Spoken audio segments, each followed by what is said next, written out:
Na mazungumzo kuntu kiwa ni saa 2:27 zinakatika. Hii ni Radio Maisha Radio zaidi ya video. Good morning once again. Maisha asubuhi hashtag ni Okumu na Sakali. Na this morning tumefanikiwa kuwa na governor all the way from Kakamega County kutoka magharibi mwa taifa.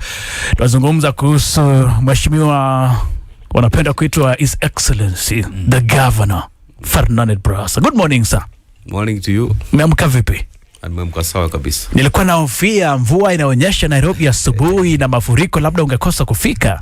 No, nimefika sawa. So niko tayari. Uko tayari? Kabisa. Very good. Napenda governor akisema kwamba yuko tayari. Maana unajua governor waga akilala akiamka akisikia MCAs wakilalamika say, hey, they can impeach me. Alafu unajua ile niko tayari bado ndio slogan ya ODM. Nasema kule kwamba tuko tayari. Yeah. All right. Kabisa. Governor, tuanze kwa county. Is it true kwamba as a governor lazima uwe na working formula with the MCAs so that they don't impeach you? Sio mambo na impeachment ndugu. Working formula na MCAs ni muhimu. Kwa sababu MCAs kwanza ndio wanapitisha budget. Pili, MCAs wako na kazi ya oversight. Na pia MCAs wanafanya representation. Yeah. Na ndio wanapitisha sheria. So ni vema sana ili mipango yako ikuwe sawa. Lazima uwe na mpango dhabiti wa kufanya kazi na MCAs. Na jambo ambalo nimetilia mkazo ni kuhakikisha ya kwamba kila ward tuko na project ambazo zinaendelea pale.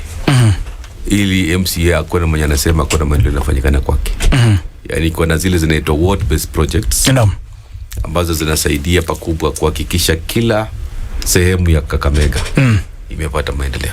Unajua mara nyingi Sakali, kabla hujauliza swali, mara nyingi wanasema hivi Sakali, na governor atatusaidia kuelewa kwamba kwa sababu unajua members of parliament wako na NGCDF, women rep wako na ngaf, senator yeye hana bajeti maalum sawia na wakilishi wadi.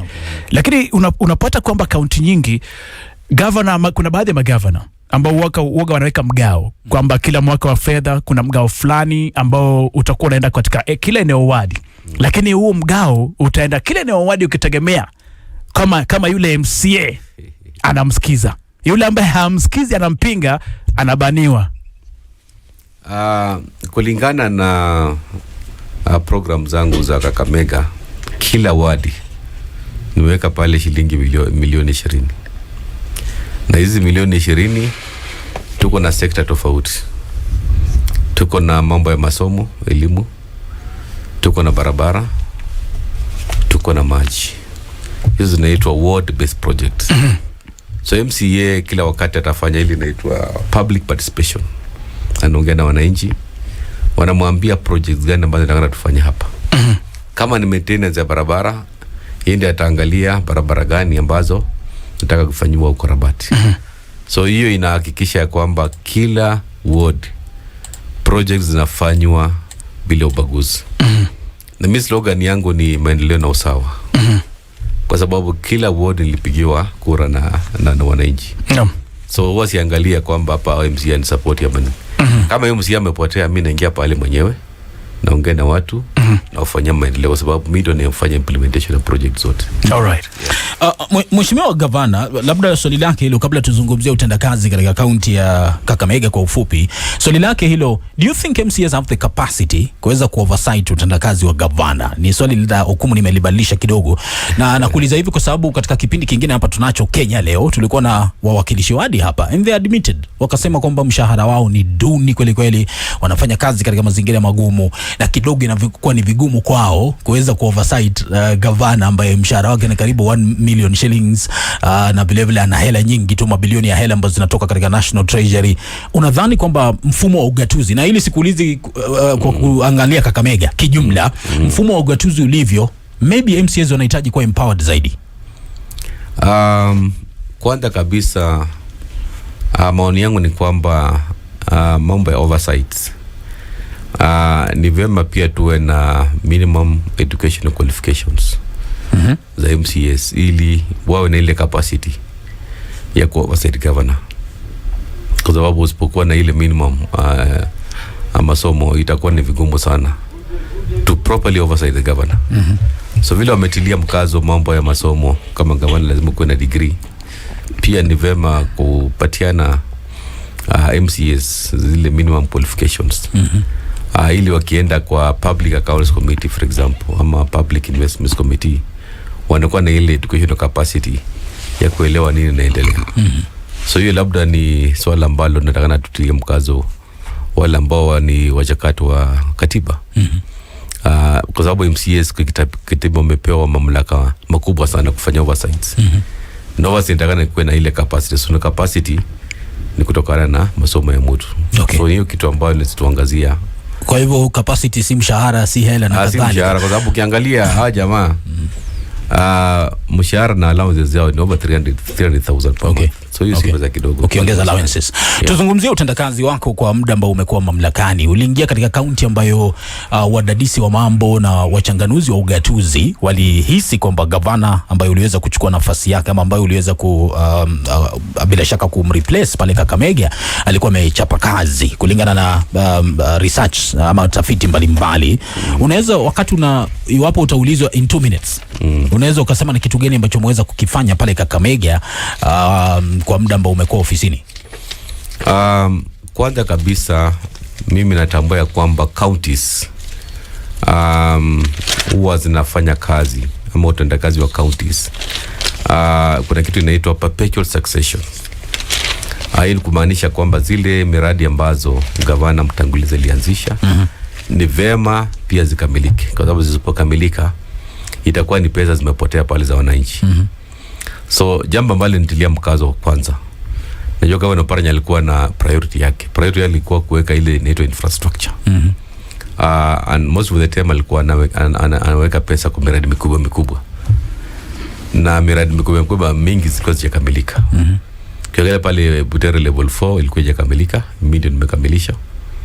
Kakamega level 6 2.6 billion. Sasa tunangangana na national government nitakana ikamilike by end of August.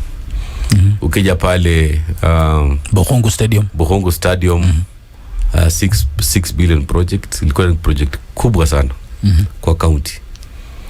Tunashirikiana na serikali kuu kukamilisha. So licha ya kuwa na zile project ambazo alikuwa ameanzisha na bado zimekwama, nimeweka pesa pale. Ukienda kuna soko kadhaa.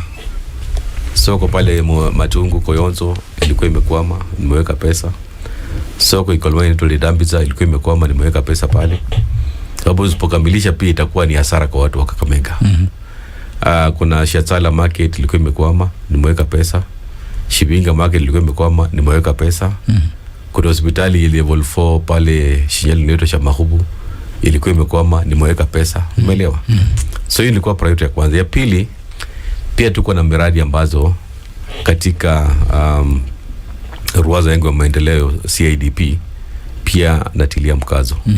Barabara za lami kule Lugari, kuna Lumakanda, Manyonyi, lami inaendelea pale. Ukienda Matungu, tuko Matungu Ugalo, lami inaendelea. Malava Shitirira, lami inaendelea. So unakuta ni projects ambazo zinaendelea. Mambo ya maternity healthcare pia tuko na maternity wings ambazo tumejenga. Daraja nimejenga daraja 25 zimekamilika. Ukienda ECDs, kila ward iko na ECD. Okay. Hizi tumekamilisha kama ECD 25 na zote nimecommission. Mambo ya maji pia tunatilia mkazo. Juzi nimekuwa pale ya Waisero nikihakikisha maji inafikia kina mama kwenye last mile. Najua mambo ni mengi, lakini hivi mbona uhusiano wako wewe na mtangulizi wako umezorota? Ni wapi ambapo mmeweza kwenda katika barabara tofauti kisiasa Mheshimiwa Waziri Oparanya? Uhusiano wangu kikazi sina shida naye.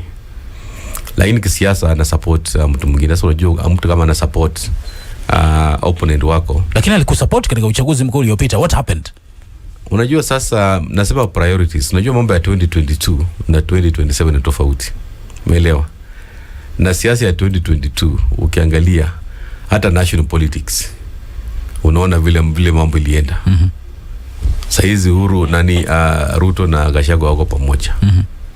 So mambo ya 2027 labda Oparanya ameona support mtu mwingine. Okay. Yeah. Lakini ni sawa kusema kwamba kama sio Oparanya, Fernandez hangekuwa gavana. Ni ukweli kusema hivyo? Hiyo si kweli, kwa sababu before na hii nataka ikue before ni launch my campaign, mimi nilikuwa niko kwa ground my friend, na chama cha ODM kilio kinafanya utafiti every time kuangalia ni nani ambaye anaweza kuwa gavana hapa, na kila wakati walikuwa wanafanya utafiti, walikuwa wanaona ni gavana Baraza ndiye ako mbele. Nilikuwa na foundation, nilikuwa nafanya maendeleo kila mahali, so jina ilikuwa imejulikana, lakini ni mtu tu mwenyewe kwa anajulikana. Mwezi wa 3 nilifanya ile inaitwa launching of my gubernatorial campaign. Kakamega ilisimama tangu hiyo tarehe 5 mwezi wa 3 2022. Kila chama ilikuwa inanitafuta, UDO ananitafuta, ODM ananitafuta, so mimi I am a self-made man. All right. Bwana Gavana, nadhani kwamba kuna wakati wewe na Oparanya mlikuwa mnavutana, nani ambaye anakuwa chairman wa ODM katika kaunti Kakamega? Chairman wa ODM ambaye amepigiwa kura ni FCPA Daktari Fernandez Baraza. Oparanya alikuwa deputy party leader. Baada ya kuchaguliwa kama waziri, ilibidi ajiuzulu. So hakuna tashwishi yote.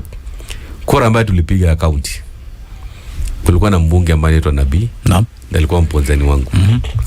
Tukaenda pale Bishop Stam kwanza, kura ya ODM. Akaona ground ilikuwa iko mbaya, akasema kura hizi pigwa kwa sababu anataka secret ballot.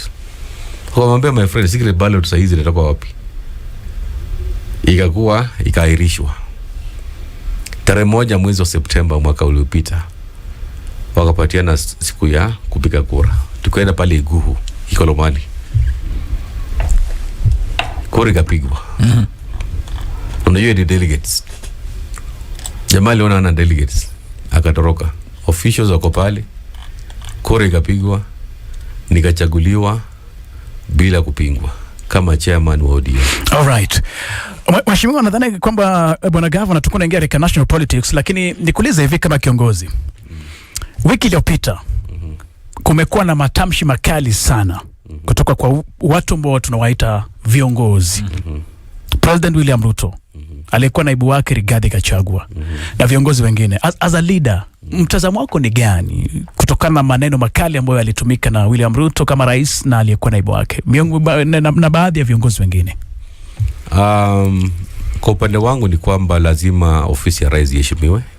The presidency ni vyema iheshimiwe.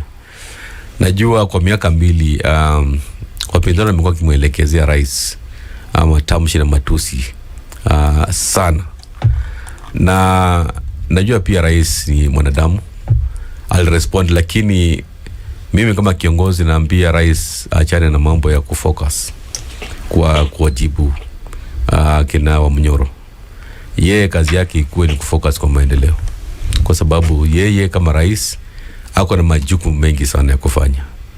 Haje kufocus kwa kujibu ama jamaa, awajibu na maendeleo. Itakuwa vyema hivyo.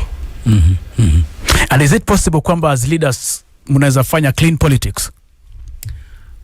Unajua clean politics inategemea, sometimes inategemea na vile wapinzani wanakuja. Hiyo mpinzani anakuja anacheza rafu, pia unacheza rafu. Irrespective the office you are holding.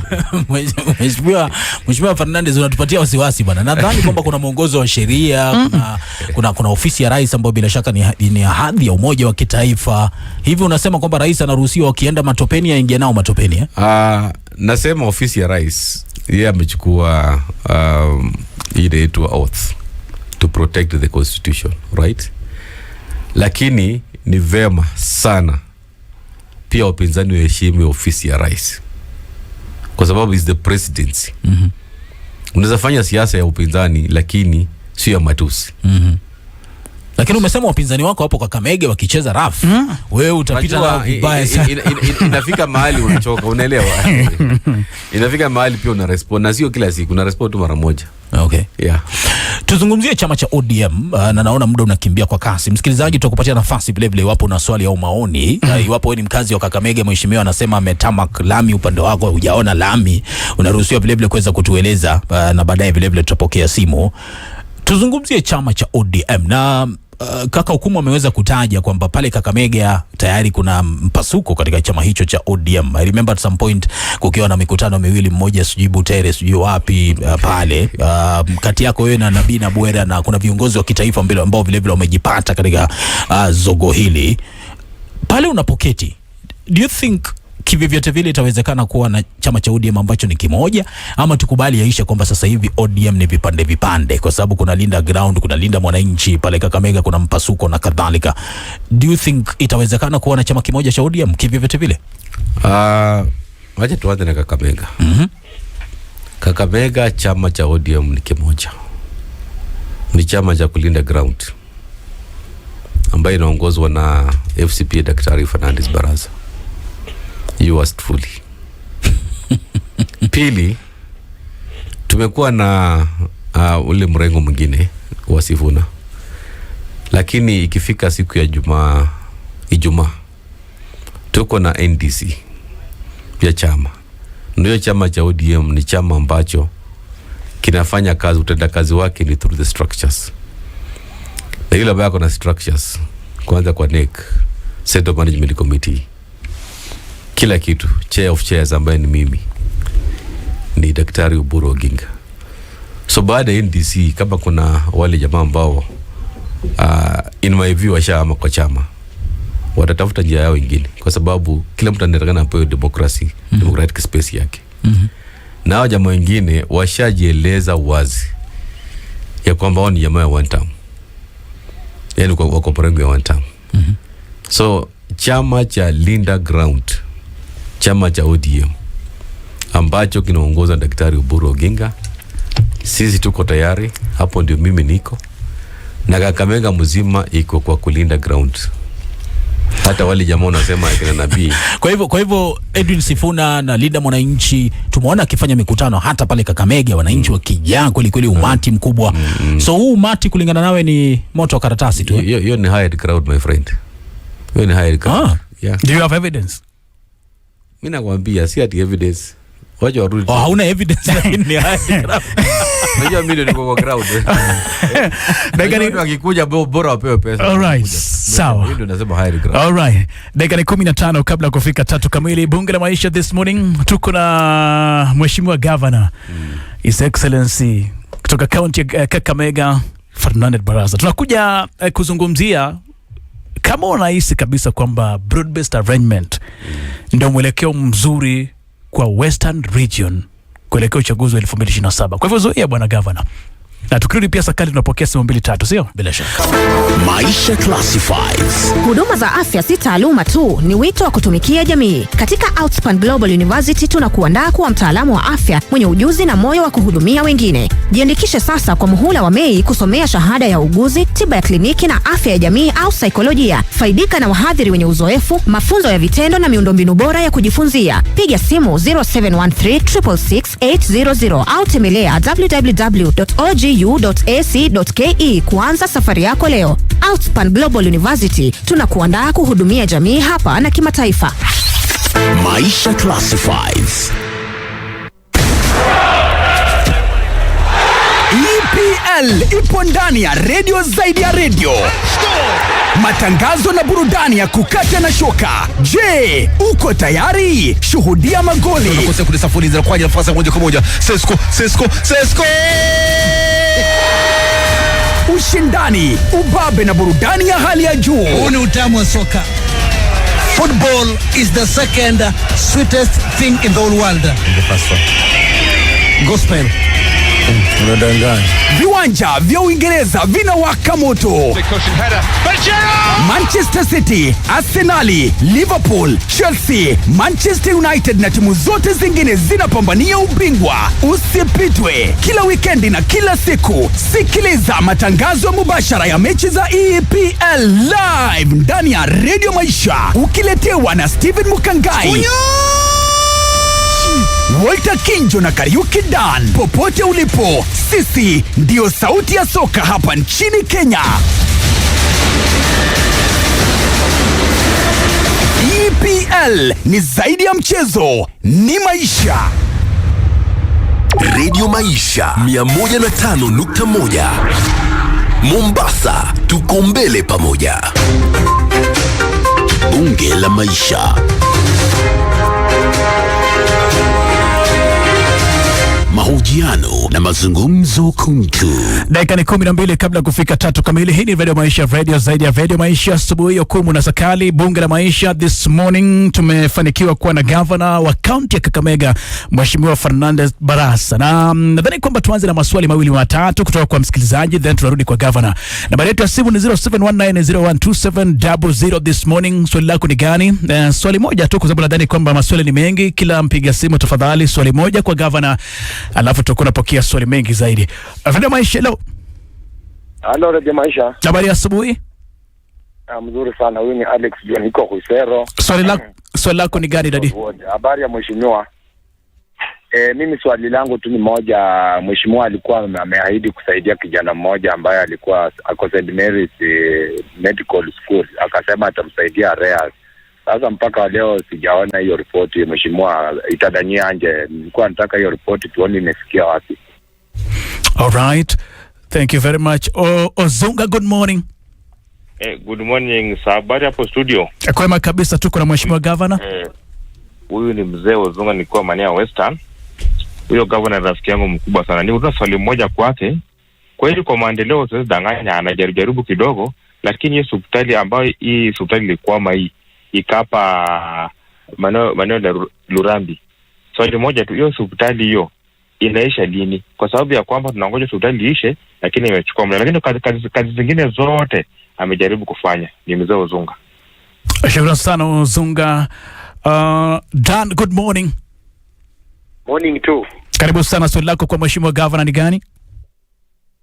Nauliza yeye ni governor na sawia na magavana wengine. Hatuwezi sema kwamba kila gavana anakuanga na shida, ili kwamba hata wanaposema kwamba ametumia pesa vibaya, unapata kwamba inakuwa shida kufika mbele ya tume ili kuhojiwa. Shida hii inakuanga tu kwamba wanadunishwa, ama shida ya magavana inakuanga nini? Wakiitwa wanaanza kutenda. Hii inakuanga shida yao. Shukrani sana. Swala hili la magavana kutishia kutoenda katika mbele ya bunge la Senate. Aida Mudasia, good morning. Morning to Governor. Well. Good morning. Mimi ni mpigaji kura wako. Na mimi ni mkazi wa Malava sub county. So nataka tu nikuulize swali, hii dairy yetu ya Tumbeni hapo chini unaipangia nini? Very well. All right. Naona kuna wasikilizaji vile vile ambao wanauliza maswali katika Facebook, bila shaka ukurasa wa Radio Maisha. Walter Masiache anauliza yeye lami ya kutoka Butali kwenda Maleha, kama hautamaliza 2027 kidogo itakuwa noma. Alafu kuna mwingine anaitwa Anthony Iyadi anasema ask him about the stalled Butali Maleha road. Natumaini barabara hiyo inaonekana ni taabu kweli kule Kakamega. Alafu kuna Isa Musa mwana blues. Maswali naona ni mengi tu. Huyu anauliza muulize lami ya kutoka Malava to Samitsi imefika wapi tangu kuanzisha Oktoba 2025. Labda kwa sababu ya muda, Mheshimiwa Gavana, unaweza ukayajibu maswali yale? Bila shaka Gavana atakuwa anajibu. Dakika ni 9 kabla kufika 3 kamili Sakali. Nadhani kwamba pia tukimalizana na Gavana, pesa itakuwa inatembea bila shaka ndani ya Lucky Box. Tumesema kwamba Lucky Box ipo hapa kwa ajili yako, na kile ambacho unahitajika kufanya ni simu yako mkononi, unabonyeza star 821 hash, unabonyeza star 821 hash. And of course mabox yanakuja 6 kuanzia box la kwanza mpaka box la 6. Mabox yote 6 yanakupa nafasi ya kudondoka na ushinde. Kwa hivyo bonyeza star 821 hash. And of course mabox yakija 6, chagua moja kati yao, utakuwa unahitajika tu kupiga okay. Ukiona pop up message utakuwa unaweka pin, unajipa nafasi ya kushinda hadi shilingi 300, sio? Bila shaka kwa kutumia shilingi 20 peke yake msikilizaji.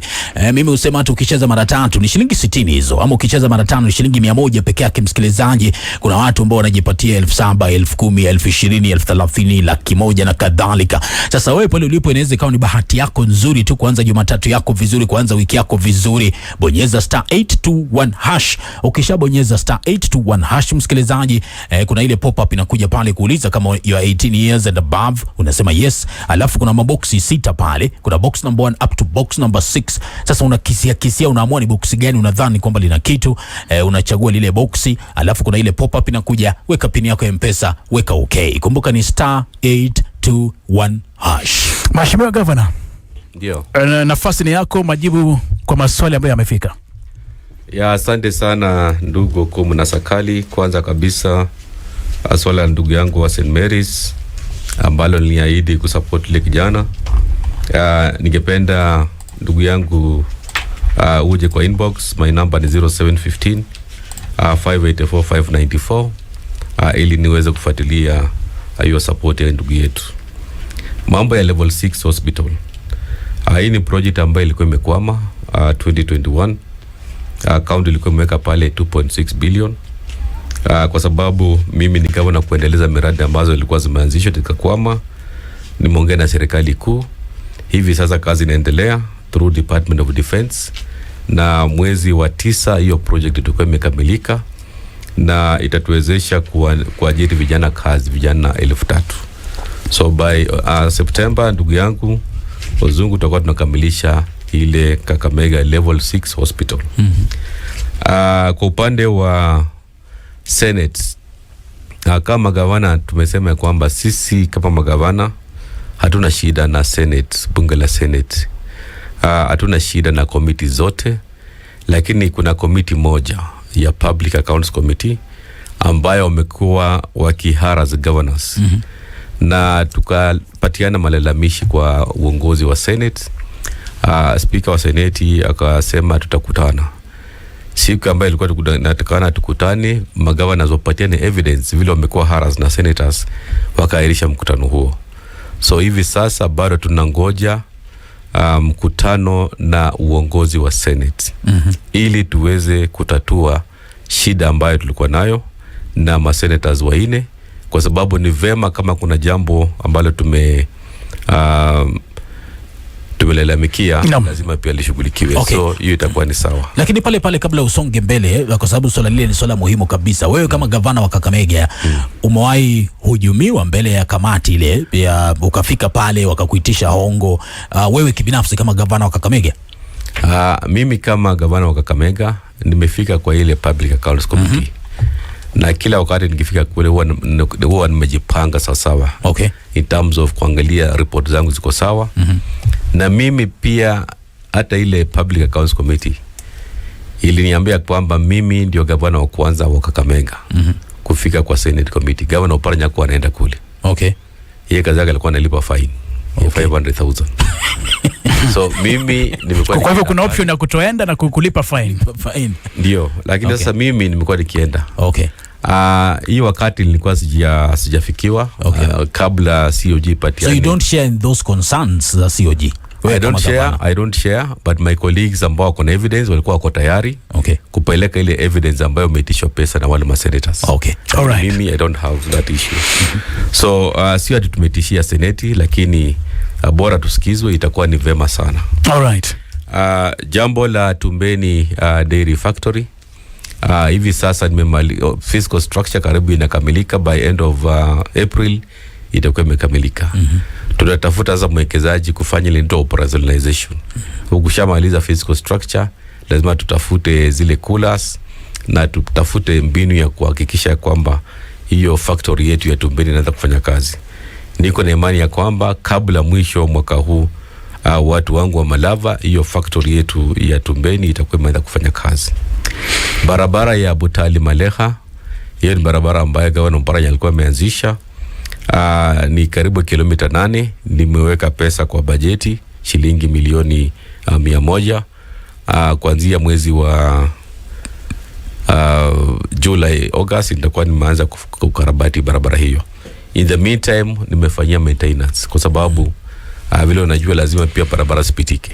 All right. So hiyo maintenance ikishakamilika, mambo ya lami nitaweka kuanzia mwaka wa 2026-2027. Shida ambayo tuko nayo ni pesa ni kidogo. Ndipo sala unaona zile project ambazo tumeanza za lami kama kule Lumakanda, kule Matungu, Mumias East, kule Lorambi, lazima tukamilishe. Hatutakamilisha zote 100%, lakini tutafikisha mahali. Okay. I think yale ni mambo ambayo yameulizwa, lakini jambo ambalo nataka kuambia wana Kakamega ya kwamba mimi niko tayari vile mlimpatia kazi kufanya kazi na kuhakikisha kila sehemu ya Kakamega imepata maendeleo, kuanzia kwa mambo ya barabara, kuenda kujenga lami, kuweka daraja, mambo ya ECD, mambo ya ukulima, yote katika ruwaza yangu ya maendeleo nitahakikisha zimefanyika sawa sawa. Alright, Mheshimiwa Governor, kuna wakaji tu wa Western kwa jumla wanauliza, kwa sababu wewe ni moja kati ya viongozi ambao wapo kwenye broad based arrangement ambao wanapigia debe Mheshimiwa Rais William Ruto kuchaguliwa kwa awamu ya pili. Kwa nini mkaji wa Western aseme 2 term and not 1 term? Kwanza kabisa nakumbusha ile picha tulitumia Gavana alipiga kelele sema kuinua kidole hivi ni 1 term. Bwana Gavana, endelea. Kwanza kabisa mimi ni mojawapo ya wale ambao wanaunga mkono William Ruto for 2 term, na sio 2 term pekee yake, kwa sababu ya maendeleo ambayo tunaona pale Western. Ukija Kakamega tunashirikiana na serikali kuu kuhakikisha kwamba ile hospitali yetu ya rufaa ya Kakamega imekamilika. Hiyo level 6 itakamilika by end of September. Buhungu pia kazi inaendelea pale. Tuko na imani ya kwamba mwaka ujao African Cup of Nations itakuwa pale Buhungu. Ukiangalia soko, tuko na soko 25 ambazo zinaendelea pale Kakamega. Kwa ziara yake ya maendeleo alikuwa pale na Baholo na Mumias East, akaweka pale soko karibu shilingi milioni 300. Mambo ya affordable housing, hiyo kazi inaendelea. Mambo ya lami, ndugu yangu alikuwa ameuliza barabara ya Malava Samiti, hiyo ni national government, lami inaendelea pale. Na mimi kama kiongozi niko na imani ya kwamba zile miaka 10 ambazo zilimeliwa na nzige Kakamega, sasa ni wakati wa urejesho wa maendeleo, kwa sababu mambo ya shares tuliachana nayo. Mheshimiwa Fernandez, wewe una tatizo sana na gavana au Paranya. Unasema miaka yake 10 ni miaka iliyoliwa na nzige. Anyway. Bwana Gavana, nadhani tutakupa kama dakika 5. Msomaji akimaliza habari, tutakupa dakika 5 umalizie. Tafadhali. Kabisa. Wanapenda sana hilo jina. Ambayo ni maana yake nini, Governor? The fellow certified public accountant of Kenya. Very good. Mheshimiwa Fernandez Barasa ambaye ni governor wa county ya Kakamega. Bwana Governor, ODM inasema inataka power katika broad based arrangement, lakini katika Coast Region wafuasi wa ODM mambo yamechamka. Nimeona hata jana katika mkutano aliyekuwa governor wa Mombasa Mheshimiwa Ali Hassan Joho ambaye ni waziri, pamoja na governor wa county Mombasa na wabunge wengine, wanasema kwamba wao wanataka kwamba ODM ipate nafasi ya deputy president, na wanataka mtu huyo ni Ali Hassan Joho. Kwanza kabisa nataka kusisitiza ya kwamba sisi kama wana ODM, vile baba Raila Amolo Odinga alikuwa ameanza kushirikiana na William Ruto, yeye aliamua this time round sio lazima ODM ikuwe chama cha upinzani, kwa sababu yeye alitengeneza chama miaka 21 iliyopita kupata power. Number 2, mchakato ambao uko kule Pwani wa kuhakikisha ya kwamba Mheshimiwa Ali Hassan Joho akuwe deputy president, hiyo pia naweza sema hiyo ni maoni ya wanapwani, lakini yule ambaye ako na ile uwezo ya kuamua nani atakuwa running mate wake ni Daktari William Samoei Ruto. So lazima tumpatie nafasi, sio kumwekea pressure. Yeye ndiye atachagua running mate wake wa 2027. Na mimi najua ikifika wakati ataamua mwenyewe vile anaangalia numbers za region tofauti. Wakati tunaelekea kumaliza, ni kurejesha katika eneo la magharibi kiasi. Kuna wakosoaji wa wanasiasa wakongwe katika eneo lile, na nakumbuka wakati fulani kukianzishwa mpaka movement ya Tawe. Sema kwamba wanasiasa ambao wamekuwa katika siasa kwa muda mrefu, Musalia Mudavadi PCS, Moses Wetangula ambaye ni speaker wa bunge la kitaifa, wameweza kuangusha eneo hilo katika kuweza kuliwakilisha katika meza ya kitaifa. Wewe kama Fernandez Barasa pale unapoketi, unaweza ukasemaje kuhusiana na kauli kama hizo? Jambo ambalo ningeenda kusisitiza pale ni kwamba sisi kama wana Western, hivi sasa tunaenda kuona maendeleo kutoka kwa national government. Miaka 10 ambazo Rais Uhuru Kenyatta alikuwa kwa kiti, hakuna maendeleo yote ambayo tunaweza sema tunajivunia kama wana Western. Kakamega yote hakuna national project yote ambayo Rais Alain mstaafu aliacha kule. So this time round kupitia kwa serikali ya William Samoei Ruto ndio tunaona maendeleo zinakuja. Na hiyo ni kwa sababu ya mambo ya broad based. So mimi nataka kuambia wale jamaa wanaitwa Tawe. Unajua hiyo ni moto ya magazeti. Hakuna kitu kama Tawe Western. Western hivi sasa sisi ni wana broad based. Lakini huoni tatizo wakati maendeleo yanatolewa kama peremende kwamba yule ambaye anaimba wimbo wa rais ndio anapata maendeleo? You see the way you're saying it, kwamba saizi sasa at least tuko ndani ya broad base, sasa tunaona miradi ya maendeleo, which basically means kuna mtu ambaye yako upande ule mwingine ambaye sasa hivi haoni kitu, jinsi ambavyo wakati nyinyi mlikuwa upande huu mwingine mko mnaona kitu. Don't you think that is a wrong way of looking at things katika taifa ambalo kuna ugatuzi? Ugatuzi kwanza kabisa, mimi kama mwenyekiti wa kamati ya fedha, mipango na shughuli ya uchumi, bado tunasisitiza ya kwamba lazima kaunti zipewe pesa za kutosha ili tufanye kazi ambazo tumepangiwa kikatiba. Na hiyo kiangalia hivi sasa pesa ambazo zinakuja pale kwa counties ni kidogo. Number 2, tuko na miradi nyingi sana ambazo tunataka tufanikishe, lakini haziambatani na pesa. So ukiangalia situation ya saizi, pesa nyingi sana ziko kwa national government, hata ikiwemo ile hazina ya kitaifa ya kuhakikisha kwamba miundo msingi inajengwa, National Infrastructure Fund. So lazima pia tutilie mkazo mchakato wa kuhakikisha counties zinapata pesa ama hela za kutosha ili kufanikisha mipango zao. Mheshimiwa Governor, shukrani sana kwa muda wako ndani ya Redio Maisha. Tunakutakia kila laheri.